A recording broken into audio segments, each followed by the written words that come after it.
Alagang Amoso, Associated Marine Officers and Seamen's Union of the Philippines. Ang programang para sa mga Filipino seafarers at kanilang pamilya. Maghahatid ng impormasyon, magbibigay ng inspirasyon, at tatalakay sa kanilang mga sitwasyon, kalagayan at iba pang mga pangangailangan. Alagang Amoso. Kasama si Camille Simbulan dito sa Radyo Pilipinas World Service at Radyo Pilipinas Radyo Publiko.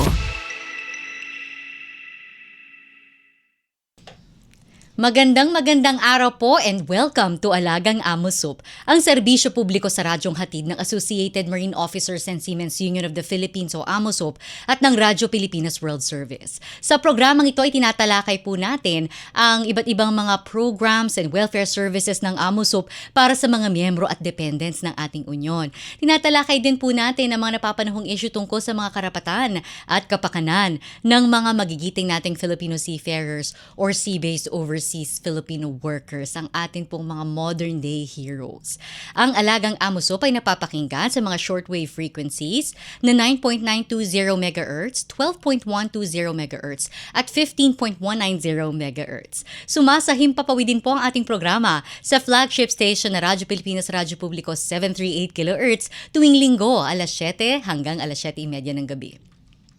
Special shoutout po sa mga miyembro ng AMOSOP at sa lahat po ng mga Pilipino at Pilipinang mandaragat sa iba't ibang panig ng mundo na nakatutok sa atin. Alagang Amoso dito sa Radyo Pilipinas World Service at Radyo Pilipinas Radyo Publiko. Welcome po uli sa isa na namang makabuluhang episode ng Alagang Amoso. Ang tema ng ating episode ngayong araw ay Your Amoso in Western Visayas, the Bacolod Extension Facility. Today, we'll learn more about how Amoso continues to bring its medical and welfare services closer to our members and their families in Western Visayas through the Amoso Bacolod Extension Facility or ABEF. Our special guest for today is the Medical Director of the AMOSOP Bacolod Extension Facility with over 40 years of experience in the medical profession. Dr. Reyes is dedicated to advancing quality healthcare, promoting wellness, and improving community health. He earned his Doctor of Medicine degree from West Visayas State University and completed his specialty training in urology at the University of the East, Ramon Magsaysay Memorial Medical Center. As Medical Director of AMOSOP Bacolod, Dr. Reyes oversees the facility's medical services by ensuring smooth operation and quality healthcare for patients, of course, our members and dependents. Let us all welcome Dr. Romeo Reyes. Kumusta po, Doc? Welcome to Alagang Amoso. Yes, good afternoon, Camille, and to our listener, a very good afternoon. And thank you for that kind introduction. Yan, Doc Romeo Reyes, maraming salamat po sa pagpapaunlak sa imbitasyon namin dito sa Alagang Amoso sa Radyo Pilipinas World Service. Doc, kailan po ba opisyal na nagbukas yung Amoso Bacolod Extension Facility? At saka ano po yung dahilan kung bakit Bacolod po yung napiling lokasyon sa Western Visayas? Yeah, the AMOSOP Bacolod Extension Facility was actually officially open last October 22 of 2022. October 19, of 2022. Mm-hmm. So if you notice, that's actually pandemic period pa, no? Opo. Here sa Bacolod. So sa pagbukas ito, pinangunahan ito ng seremonya with all the officials of AMOSOP. Mm-hmm.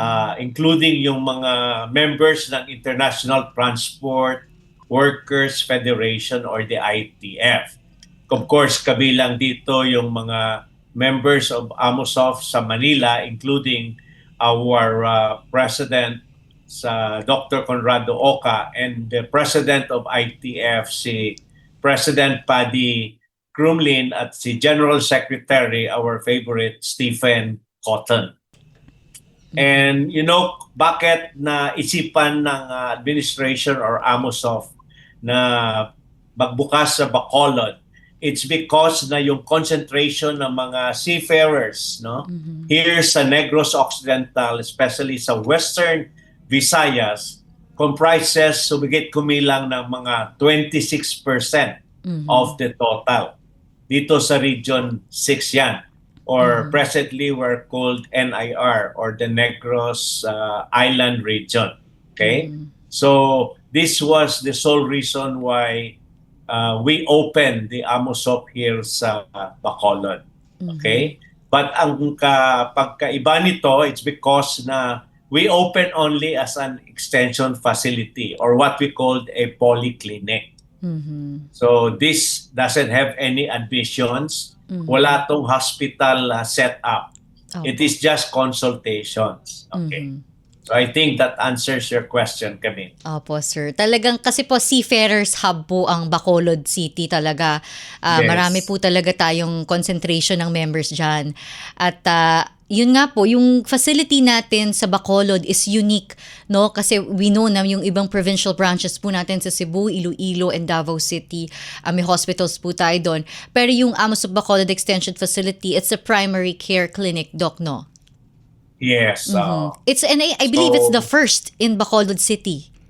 Not only in Bacolod but Western Visayas, Camille. In the first. I was not actually expecting na kami pala yung unang primary care facility. Kasi the story here is we don't know what to set up sa AMOSOF Extension Facility. And nakita ko, since wala kaming admissions, we were classified that time as primary care facility. And sa DOH, because of our Universal Health Act, mas gusto nila yung primary care facility muna. So that yung pasyente hindi na magdediretso sa pagpapakonsulta sa mga specialists. Opo. Kasi ang karamihan nito, usually what? It's just the usual ubo, no, sipon, or fever, which can just be managed by our general practitioner.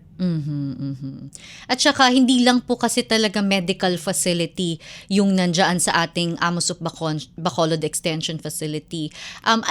Pero before we move on to the other mga departments po natin dyan, Doc, ano-ano po ba yung mga serbisyong medikal na inaalok ng AMOSOP Bacolod?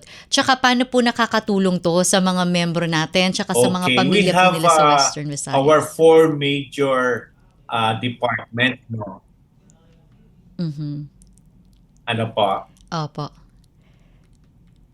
Hello. The services that we have, Camille, we have the general services or what we call the general practice. So ito yung mga pasyente na una muna pupunta doon for consultation para malalaman natin if what is the real problem. Tapos, if he needs further examination, nire-refer namin sa either kung bata, pediatrics of course, then kung kailangan yung OB-GYN, we have also that services. Then kung pwede siya, mayroon siyang cardiology, kung kailangan may problema sa puso, or pwede siya may gastroenterology kung may problema siya sa, sa daanan ng pagkain. Then we have also the very common problem which is endocrinologists, no, para magtingin ng mga pasyente na may diabetes. At the same time, we have also the specialty which is the general surgery. So ito yung apat, yung internal medicine, yung pediatric, OB-GYN at saka yung surgery. Ito yung pinaka-main natin na service here sa AMOSOF Bacolod Extension Facility. And if you look into the services, we have also what we call ancillary services. Ito yung laboratory kung kailangan sa magpapakuha ng dugo. Second, either X-ray or ultrasound, we have also this available service. And of course, kailangan ng gamot, we have also our pharmacy. And on top of this, we also have to look into the dental problems ng pasyente. So we have a very good dental department with the state-of-the-art dental chairs, or at the same time, we have dedicated dentists there that can serve the patient here sa AMOSOF.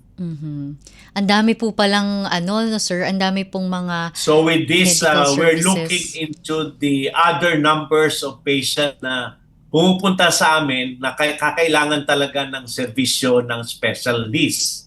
If that's the case, we can actually call someone, then we collect all these patient and pinapatingnan namin, no? It's not the usual number, pero pagka marami, we can get, no? Just like ang example, adult pulmonologist kasi marami may sakit sa baga, so we also call our adult pulmonologist. Aside from that, we have also the pediatric pulmonologist. Kasi maraming bata, no, pediatric na nangangailangan talaga ng specialista sa asthma, bronchitis or whatever problems sa baga. So malawak po talaga yung network nyo din, sir, ng mga specialista po sa Western Visayas. We did not just limit this, Camille, sa 4 services. Kasi ano rin yung mga pasyente based on their suggestion na may request sila, ganito, gusto namin magpapatingin sa ibang specialista. So it depends on the number. Pero sir, yung ano po, no, yung 4 major medical departments po natin, libre po ito, yung consultation, the lab tests, yung mga ultrasound, libre po to for AMOSUP members and dependents sa AMOSUP Bacolod Extension Facility, sir. Even the dental. Yes, Camille. Hindi lang yung yung 4 department, lahat. Including yung mga specialists, libre yan. Oh. And pati yung gamot, gaya po sa ibang mga provincial branches and yung sa Manila Siemens Hospital, sir, no, libre po yung mga gamot from the pharmacy. So we have also the same, Camille, no? And I'm sure this is all what you call is tulong sa atin mga marino, including their dependents. Kaya masaya sila eh. Yes, sir. From the consultation out to the AMOSOF clinic, kompleto yung dala nila eh, with the x-ray result, ultrasound, so whatever na kailangan nilang ipapa-examine, we cater for them. At saka, sir, no, ngayon we're sharing a looped video po of AMOSUP Bacolod Extension Facility. Habang nag-interview po tayo ngayon, nag-share po kami, sir, ng mga snapshots nung naganap na AMOSUP Information Caravan or Info Caravan dyan sa Bacolod City. Ang ganda po ng feedback at saka ng turnout, Doc Romy. Ang dami po. Thank you so much. Opo. But of course, it was your team and Ms. Karen Oka also and you, sir, Dr. Romy Reyes and your team po dyan sa Bacolod Extension Facility. Ang nanguna po talaga na talagang tinawagan niyo po yung mga members and dependents natin. And talaga pong, I think, 170? Yeah, 117. Okay, 117. 117 ang umattend po. At talaga namang, sir, napaka-interactive po, no? Napaka-engaging po ng audience ng mga members and dependents natin dyan sa Bacolod. Kumusta po ba yung feedback nila, sir, after nung ating info caravan dyan? Wow. If you won't believe, it's all positive, Camille. And hopefully this will continue every now and then, no, to reach out to other members who were not able to attend, no. Medyo maraming members din eh, kasi if we just carried it away sa numbers, baka hindi na kaya ng social hall natin. Opo, nung ating venue. So, but very, very positive feedback. You know, very meaningful yung caravan kasi this was the first time na this was actually held here sa Bacolod. So, ang nakikita naman ng mga members, this increases their awareness kung ano ba talaga yung AMOSOF Bacolod Extension Facility. So, nalaman nila regarding their benefits, no? As well as na-answer namin yung mga concerns and very important is nag-strengthen yung natin, relationship with the active members as well as their dependents. So it was a very good interaction, no, with all the members and their dependents. Tsaka nalaman din po nila the basic, yung mga requirements, how to Right. consult, how to schedule consultation, ano po yung mga covered na mga benefits ng Amos of Bacolod Extension Facility. And sir, syempre na-discuss din doon, bukod sa medical services po ng ABEF, yung iba pong mga departments. Kasi lingid po sa kaalaman ng iba rin, baka yung ibang mga listeners din natin na mga Bacolod noon, no? Or mga Negrense din natin yung mga listeners. Bukod sa medical services, ay meron din pong processing dyan ng Provident Fund, ng Welfare Mutual Benefit Plan. Pwede rin po silang magpa-ID sa record section, magpa-register bilang mga AMOSUP members. So, Right. opo, And napag-usapan they din were po so yun sa happy. InfoCaravan. Yeah, they were so happy na pwede na pala dito instead of going to Manila or the neighboring provinces. So masaya sila, Camille. Very, very satisfied. And this is our, of course, obligation to reach out to them. No? Thank you so much, Doc Romy, for sharing their feedback. Tsaka, hindi ko rin po na-mention, meron din po tayong Sailor's Home, free board and lodging, dyan po sa Amos of Bacolod Extension Facility. Ilan po ba yung capacity ng Sailor's Home natin dyan, Doc? For the male quarters, we have almost 33 beds, no? And for the female, I think we have 15 or 17. So, ano lang natin na may rules and regulations tayo how to avail this facility, no? So, hindi to siya, in-stress talaga namin na hindi to pwede pang babakasyonan. Opo. So, wala dito yung tinatawag na staycation or whatever. This is solely for the use ng mga sailors, like kukuha ng examinations, nagkakaproblema sila sa time nila na hindi sila babalik muna sa probinsya or sa towns, so they can stay there sa Amosoft Sailors Home. And we have a very good and very nice facility. Maganda and of nga course, po. nakita nyo yan, Camille, no? Yes po. And that is actually our home away from home, no? Ang ganda So, nga po. alagang-alaga, Opo. including, of course, their meals and their Yes, sir. comfort with their entertainment inside the Sailors Home. Opo, sir. Tsaka may lounge. Ang lawak po ng lounge dyan sa Sailor's Home natin sa ABEF. Tsaka yung dining area, maaliwalas, malinis. Sabi ko nga kay Miss Karen, parang brand new pa rin ha. Ang galing yung mag-maintain po ng ating facility dyan. Alagang-alaga po talaga yung members. Yeah, this is because of our, of course, working administrative director, no, si Miss Karen, no, including yung pag-design ng mga furniture, sa kanya yan lahat. Opo. Hindi talent ko yan eh. Tsaka ang ganda po ng social hall natin dyan, kung saan tayo nag-InfoCaravan, and I know po meron kayong bago dyang facility, a smaller venue, the audio AVR multipurpose hall. Opo, kung saan din po pwedeng mag-event yung ating mga miyembro dyan kapag nag-hold po tayo ng mga union events natin dyan, sir. Doc. Right. Doc Romy. So speaking naman sa social hall, members, of course, and their dependent can request, no, if they want to have a birthday party or a pwede pala. social gathering. Opo. They just inform us so we can set up the space so they can have their own private Reserve. parties, their gathering, no? Especially for birthdays or for whatever occasion. Wedding. Including wedding, of course. Sir, may chapel din po tayo dyan sa Amos of Yeah. Bacolod Extension Facility. Maganda po ang ating chapel dyan. Yes, and we cater the chapel for a general, no, a sort of a prayer room. At the same time, it's open to, of course, the Christian members. So sa Catholic, we have mass there every first Friday of the month. Our admin director, si Miss Karen, see to it that we have a priest that will have that can officiate the Friday mass, first Friday mass every month. Wow.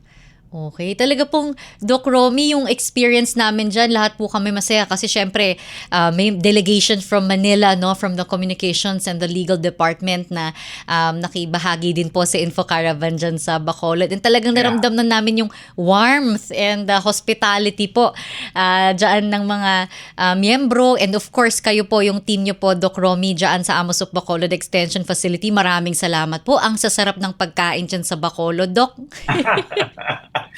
You're always welcome, Camille, and the rest of the Amosoft staff, no? Maraming thank you salamat. also na at least na enjoy kayo even with your short stay, and you appreciated the hospitality of the Negrense. Opo, nag-usap-usap nga kami, sabi namin, kaya pala City of Smiles. Kasi yung mga tao laging nakangiti at saka malumanay. Kasi busog Napakawa. Happy tummy. Kaya nga nung Yeah. Info Caravan po natin, Doc, talagang overflowing. Sabi ko nga kay Miss Karen Oka, ang galing nyo mag-organize, ma'am. Overflowing yung merienda, hindi nawawala ng pagkain ng snacks yung ating mga attendees. Kaya rin talagang ganado sila mag-participate. Syempre, nagkaroon din po tayo ng raffle, no? Yes, Masaya rin kaya naman sila masaya sa- talaga sila eh.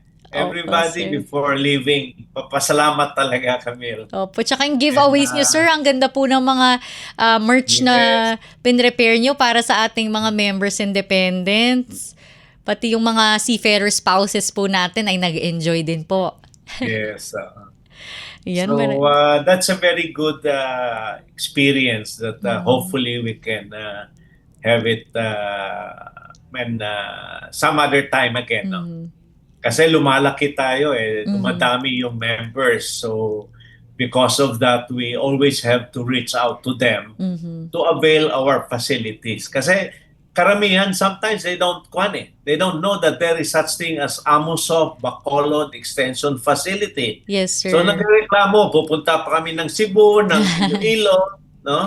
And by the way, I would like also to add lang, Camille, na in case of emergency, we don't actually neglect them. We have to serve them. So we have a memorandum of agreement to another hospital where we can send them para alagang-alaga. Opo. Hindi pwede na, wala kami dito emergency room, so maghanap ka na lang. No. We have our patient transfer vehicle. We see to it that after we initiated all the emergency measures, pinapadala namin doon sa isang hospital, our neighboring hospital, which is the Bacolod Doctors Hospital. Ayan, talagang Tapos nakalimutan ko rin, Camille, Opo. na we have also our ambulatory surgery with the general surgery service. Eventually, we can have our medium operation. So pwede na namin ma-operahan yung pasyente as an outpatient. Tapos opera, they can just go to either papaano sila sa hospital to recover, or they can go home, then they just call us for any concerns. So far we have a very what do you call this, complete services as far as the basic and the specialties, no? Something like that. Thank you so much. Ayan, thank you, Doc. Salamat po sa pagbabahagi niyo sa amin ng mga serbisyo niyo po dyan sa Amosup Bacolod Extension Facility. And kaya rin po namin kayo in-interview ngayon para rin po mas marami yung mga miyembro natin na makakapanood nitong episode, makakapakinig nitong episode, na malaman na meron tayong ganitong klaseng facility po sa Bacolod City, catering to our members and dependents dyan po sa Negros Occidental. And talagang very iba po yung alaga, iba yung pag-asikaso ng ating Amosup Bacolod Extension Facility para po sa inyo, mga miyembro at dependents po ng ating union. And gaya nga po ng nabanggit namin kanina, bukod po sa medical services, meron din po tayo dyang Sailors Home and yung mga union offices po natin for Provident Fund, Record Section, and Welfare Mutual and Benefit plan. Yes. Ayan.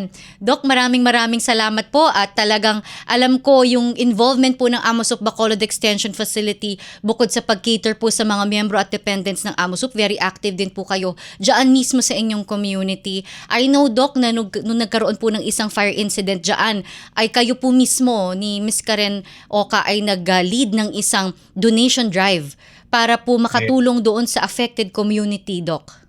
Thank you po for that. Correct, yeah. Yeah. In fact, hindi lang isang fire, dalawa yan eh. Oh. Yung nauna on the right side of the building, then eventually at the back. Pero well, thanks God, it's all being controlled. So thank you for that. Thank you rin po. Thank you po sa Alagang AMOSUP na talaga pong pinaparamdam nyo, hindi lang sa mga AMOSUP members and dependents, pati sa buong community po natin dyan that reflects really the values of AMOSUP sa buong bansa. Sa Manila, Cebu, Iloilo, Davao, Bacolod, and soon sa Cagayan de Oro City. Alam naman po natin na yan ang talagang core mission, yung core values ng AMOSUP po talaga, pakikipagkapwa-tao, pagmamalasakit sa kapwa, at syempre pagmamahal sa ating mga seafarers, sa kanilang mga pamilya, at sa buong komunidad kung saan po tayo nagsisilbi. Finally, Doc Romy, ano na lang pong message ninyo sa ating mga Filipino seafarers at sa kanila pong mga pamilya? Yes, to our Filipino seafarers and their families, in of course Western Visayas or the Negros Island region, we sincerely recognize your hard work, dedication, and sacrifices. Your health and welfare remains our top priority. That's why we're doing this, in order that if your of course, the Padre de Familia is out working there in any part of the ocean, the dependents or the family is taken care of. So this is our top priority. And the AMOSUP Bacolod Extension Facility is always committed to provide accessible, reliable, and quality healthcare services to support our members as well as their dependents and of course their loved ones. So here in Bacolod, we will continue to stand with you and ensuring a better health as well as well-being for our seafarers community. So with that, thank you so much sa lahat na nakikinig sa radio program ni Ms. Camille. Thank you so much for listening, and hopefully we can meet also personally so that we can give you all the information about our services. So thank you so much. Maraming salamat po, Doc Romy, at maraming salamat po sa inyong oras. Ayan, para sa mga tagapakinig natin, for more information about AMOSUP, kung may mga katanungan po kayo, andyan po sa inyong mga screens ang AMOSUP Contact Center o ACC, ang telephone, mobile, sa Globe and Smart numbers po na pwede ninyong tawagan. Meron din po tayong AMOSUP Official Facebook page and AMOSUP Official Facebook group. You can also subscribe to AMOSUP Official YouTube channel kung saan po namin ina-upload itong mga episodes natin sa Alagang AMOSUP. And of course, for more information about our welfare programs, services, and mga union events natin, punta lamang po kayo sa www.amosup.org. Sa gitna po ng patuloy na tensyon sa Middle East, mayroon din tayong nakatalagang AMOSUP Help Desk para sa inyo. Maaari po kayo makipag-ugnayan sa helpdesk@amosup.org para sa anumang katanungan o tulong na inyong kailangan. Katuwang din po natin ang Department of Migrant Workers o DMW at ang International Transport Workers Federation o ITF upang tiyakin ang kaligtasan, kapakanan at karapatan ng bawat Pilipinong mandaragat. Para sa agarang tulong at komunikasyon, narito po ang kanilang mga contact details. DMW Kumusta Kabayan, andyan po ang email, kumustakabayan@dmw.gov.ph, sa Viber at WhatsApp.